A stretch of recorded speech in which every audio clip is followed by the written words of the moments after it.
It is May 19th, 2017. We're here at 768 Twin Oaks Avenue in Chula Vista, California, 91910. We're here on the rooftop of the house, and we're going to go ahead and inspect the main sewer.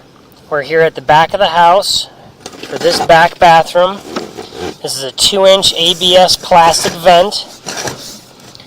Go down this vent. This should tie into the beginning of the sewer line. There's a T-junction there picking up another fixture for the bathroom. This should dump into the main off the toilet.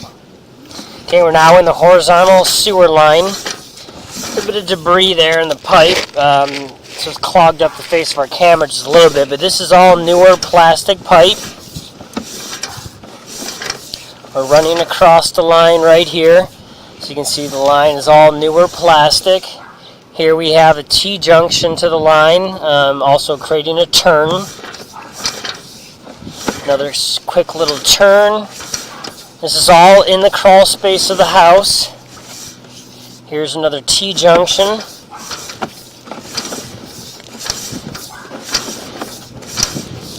Small turn on the system. Another turn, and here is our junction into the cast iron. So this is where the plastic is ending from all these additions and remodels, and we're now in the original cast iron pipe. And you can see right here what we have is we pushed our other camera in the front original bathroom, and the orange push rod from that is set up so that we could see when we attached into the cast iron and right by that toilet in that bathroom. So that's our other push rod right there that you're staring at and that we set into the system. So now we're all the way at the T-junction where the two lines meet and come together. So there's obviously no problem with this newer plastic pipe and its junction into the cast iron. So we're going to pause the video and pull this camera back and then go from the other camera that is pushed into the line from the front bathroom. Okay, we've now moved over to the front bathroom. We have the original 4-inch cast iron vent here. We're going to go down inside this line. This leads to the pipe where we just had the other camera in and where we stopped the other camera being pushed through. That's where the toilet empties into the line right there, that T-junction at the top right of the screen. Here's our transition into the horizontal pipe. So we're now in the original 4-inch cast iron sewer main, headed towards the street. Pipe looks really good right now. Very little buildup or deposits or scale in the line. It is the original 4-inch cast iron pipe.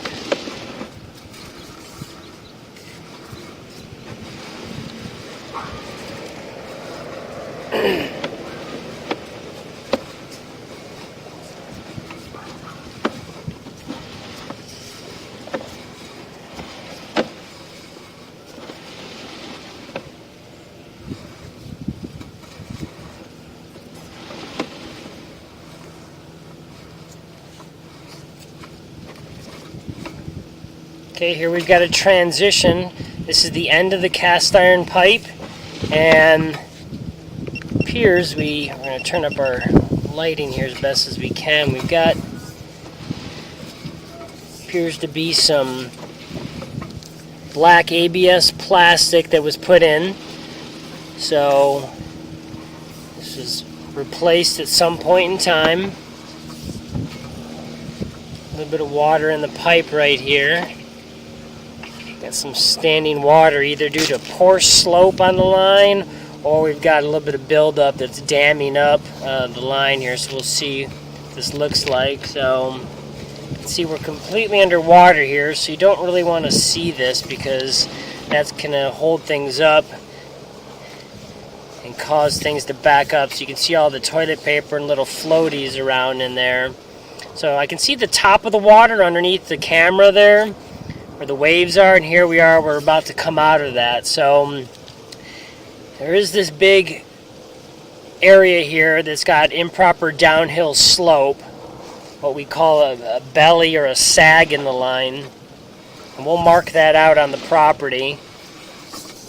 Now the plastic pipe is the only kind of scenario where you can kind of live with a small sag or belly like that, because the pipe is so smooth, things move down the pipe relatively easy compared to cast iron, where things will bind and catch up on the little nooks and crannies. Now here's the end of the plastic, and we're going into clay pipe. So we're now into clay pipe. It'll build up right there, no big deal. And here's the end of the line where we're dumping into the city.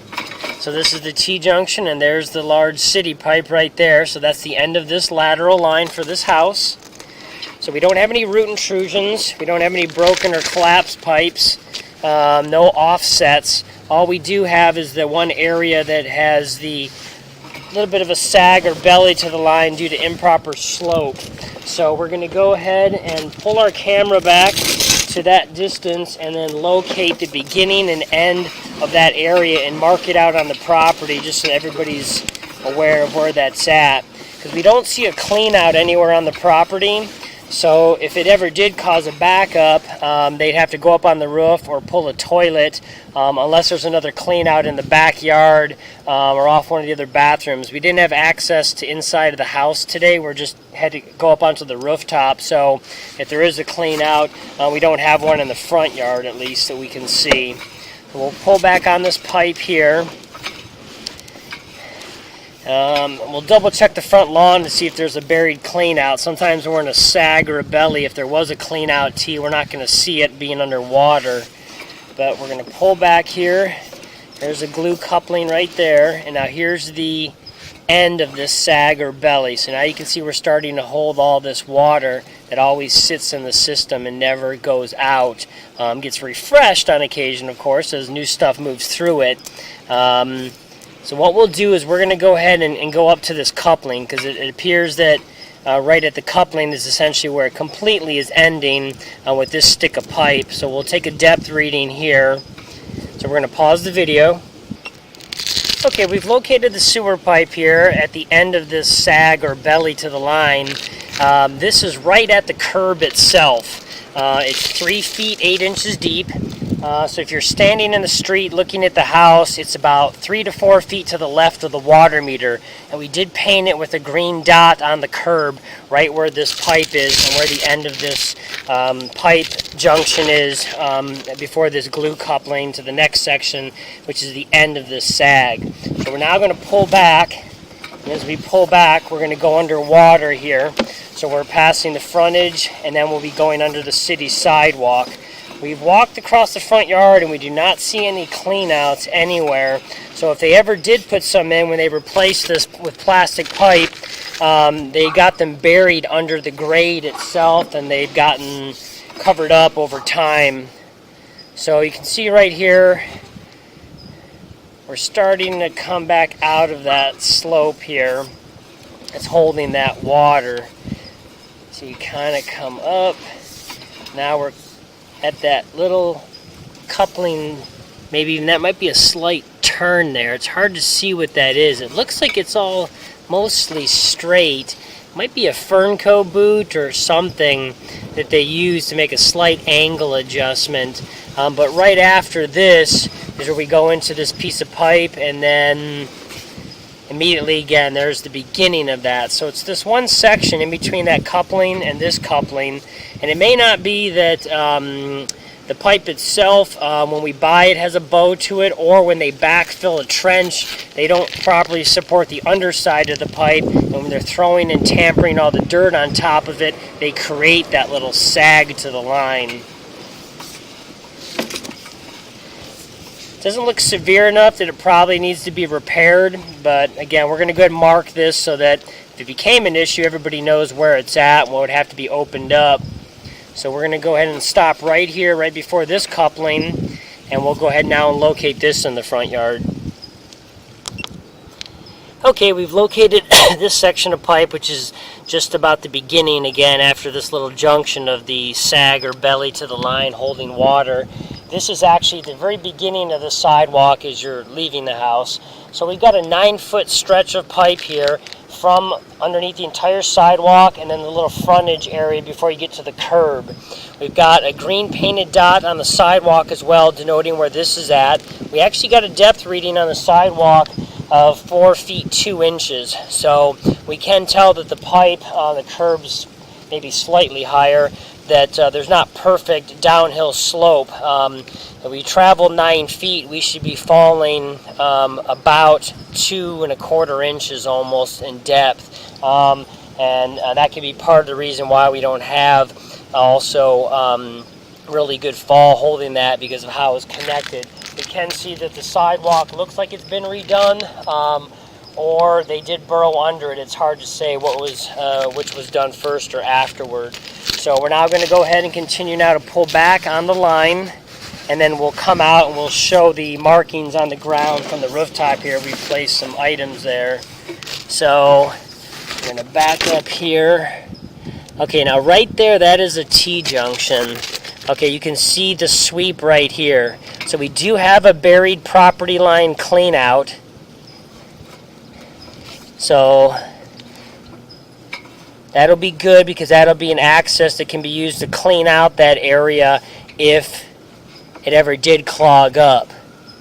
So it's kind of hard to see on the video because all the black pipe, but that's a T-junction that's going up.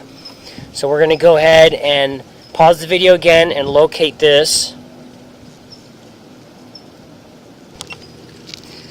Okay, so we've located this clean out, and this is just in front of the sidewalk, because of course as we push forward again, we only travel several inches till we get to that junction at the edge of the sidewalk. So we've marked the dirt area. There's not much grass there, with a little bit of paint, but we also stuck a flag in the ground and marked it clean out. Now you can see that this pipe, the T-junction's kind of at a little bit of an angle to the right where the T's pointing up. So we can't say the pipe is, again, about 3 feet 8 inches deep. Certainly this has got to be pretty close to the surface, but you just don't know who installed it and if they did it the right way. It's not exposed on the ground level right now, so I'm not sure how far or slightly offset from the area we painted and put the flag in you'd have to dig. Normally the pipe would come straight up vertically from the horizontal pipe here, but they might have had to use a little weird angle if they encountered a sprinkler line, a water pipe, a root, anything. So there should be a clean out though if you dig down, hopefully just within 12 inches or less within that vicinity. So we've got that marked off.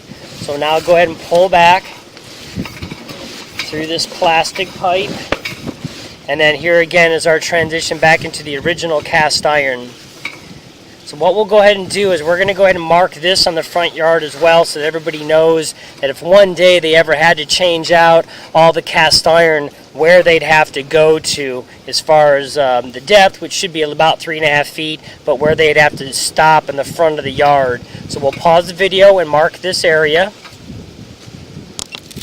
Okay, we've marked the end of this cast iron where it transitions into the newer plastic in the front yard. It's about 4 to 5 feet ahead of the clean out that we just uncovered. We've marked it with a green flag in the ground. The pipe is 43 inches deep, 3 feet 7 inches, so about 3.5 feet deep. So we've got that denoted. So we'll now come back up through the line here. So again, overall the cast iron for its age does look good and does not require any type of repair or replacement or maintenance right now on the system. It's all intact and very little buildup on the walls of the pipe.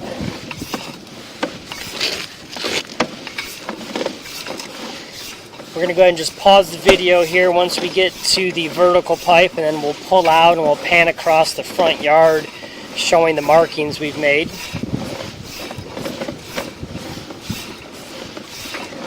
Okay, we're coming up the vertical. We're going to pause this for a second. Okay, we moved our camera down to ground level here for the house. And so right here, the front yard, this little white paper towel we threw on the ground so you can see it better. There's a green flag right there. As you look straight across, there's a paint can there at the beginning of the sidewalk. That's the beginning of the belly, and right in front of that is the flag for the clean out. And if you see the very back of our emergency plumbing vehicle, again right there, there's actually right at the curb, there's a little red handle device. That's where there's a green paint mark denoting the end of the belly. So we just wanted to show that here at the property. So again, that is where everything is at here in case the flags get removed. So that concludes this recording.